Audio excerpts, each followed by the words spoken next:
Hello.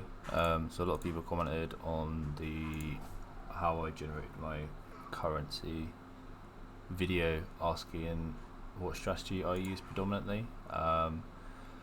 It's going to be going over that strategy. So I set a quad tab up like this. So I have four slots at the bottom. So it's a 4 by I don't know how many grid set here because there is 24 slots like vertically in a quad tab, 24 by 24, and I run 80 maps at a time. So I put these here. The reason I run 80 maps at a time is because when I'm running 3 sextants, I can fit all the sextants in one trade window, and I try to buy all the sextants off of one person. Another reason is if I'm running Scarabs, I can just stick them in stacks of 10. I set it up like this just because I wanted it to look a bit neat, but I normally have them set up in stacks of 10, so I'll have 8 stacks of every item I'm using. Obviously, because it's multiple, 10 is not that much thought process that goes into it. You sort of take them out when they run out of the map device, but for this, I wanted to do some like brainless farming, so I'm just doing 4 at a time. This strategy revolves around 2 mechanics mainly. So I am spec'd into Harbinger as well as Legion.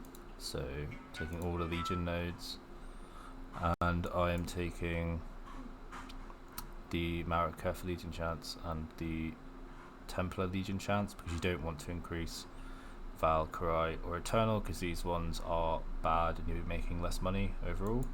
Optionally, you can unspec out of face off here. I have it spec'd because the variant of this strategy I'm running uses the Gilded Scarab, so every legion is accompanied by a general, as well as the duplicated splinters and emblems dropped from monsters, so this affects the generals.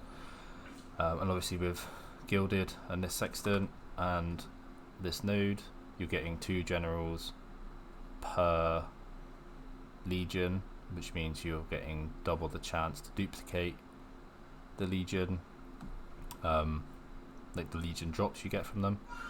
I'm running Eta Altar as well as these nodes here.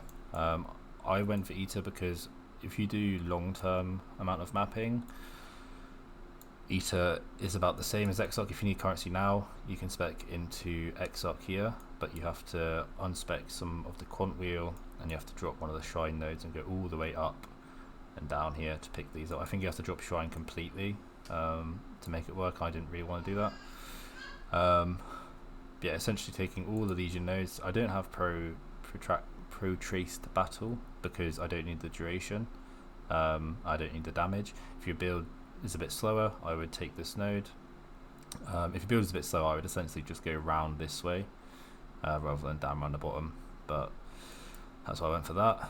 I'm running singular focus on all the map nodes because I make a lot of the money from selling maps, and I've personally gone for shrines. So the third mechanic you add on is essentially any mechanic you can fit with the points you've got left. I've gone for shrines because it's just borrowed power and makes my character stronger and speeds up the maps. You can go for essence or something if you want, but there's going to be no synergy with the sextants that we're using. I'm using additional legion, harbinger, currency shards, hunted traitors, and the duplication. If your build is slower, I would take the duplication sextant out and I would swap gilded to polished. Gilded is about twice the price, but you are making about 3 times the money per sextant, so obviously if you build stronger and you can manage the generals, it's better to use the duplication together with the gilded sextant. The gilded scarab. I couldn't think of a 4th scarab, so I just run a sacrifice fragment. You probably do like elder mobs or something if you wanted to, but I found that sac frag works fine and you basically sustain them from the legions anyway. At the current rate, I am putting about 80 chaos per map in sextants. Not 80 chaos per map, so 80 chaos per 4 maps in sextants, so 20 chaos per map in sextants. and then around 15 chaos in Scarabs. This cost will drop significantly if you swap to polished and don't run the duplication sextant, but you will make less money overall. I roll all my maps in terms of I chisel, alch and val them. I don't look for anything particular, and I don't run a couple of map mobs because I can't do no regen. The reason I landed on this strategy as well is because these compasses here have a decent amount of weighting, so traitors, legion and currency shards. The weighting of them is fairly high, so most of the time when I'm running 80 maps I can buy 20 of each of these almost immediately. The duplication ones are a bit hard to get hold of because some people try to sell them at like 200% value. So this is the only compass I individually trade for, or I use TFT if someone's selling a bulk amount for a normal price, which happens on occasion, but it's very unfrequent. The three things that make this strategy work is Harbinger is like a side currency, so we're basically buffing Harbingers with all the nodes on the map. I'm blocking everything besides Legion so that I can spawn. I want to prioritize additional legions. I don't really want the Harbingers, even I don't know if I can block Harbingers, I haven't even looked. Yeah, I have the only unblocked mechanic as Legion, because I want to force that mechanic to spawn if I do get something spawn on the map. In terms of my character, I have actually swapped off of Kinetic Blast. This strategy works on anything that has good clear speed and decent single target. Survivability is an issue as well, so if your character is squishy, again I would not run the Gilded and the duplication node, and I would spec out of face off, but for this video I'm going to be specking into it. Essentially the profit comes from map drops. So if I go to my quad tab, if you don't have a quad tab to put the tier 16 dunes you get back, you're going to have to use a few normal tabs if you run a high quantity of maps. I use a quad tab because my map tab is full. I usually get around a 400% return on the map investment, so I sell about 400% of the maps I put in. I sell maps at 60 per one divine.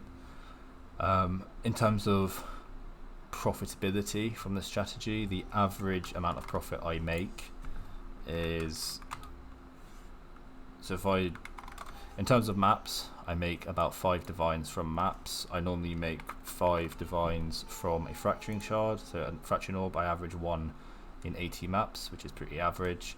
I make 1 divine from exalted orbs, and I make 1 divine from orbs of annulment, and then the average stacked decks returned from the strategy is about 600. And I sell my stacked decks at 90 to 1. So if I do 600 divided by 90, that's another 6.6 divines. And then Legion fragments, so these things here, I sell these at 3 sets per divine.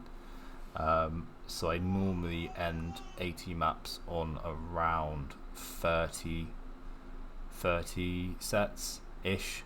With a duplication compass it can be a bit more, but it's normally around 30, which is an additional 10. And then that doesn't include any raw currency drops or raw divine drops or any sort of like big ticket items I get whilst mapping. It's all consistent. It's also not including Sanctum.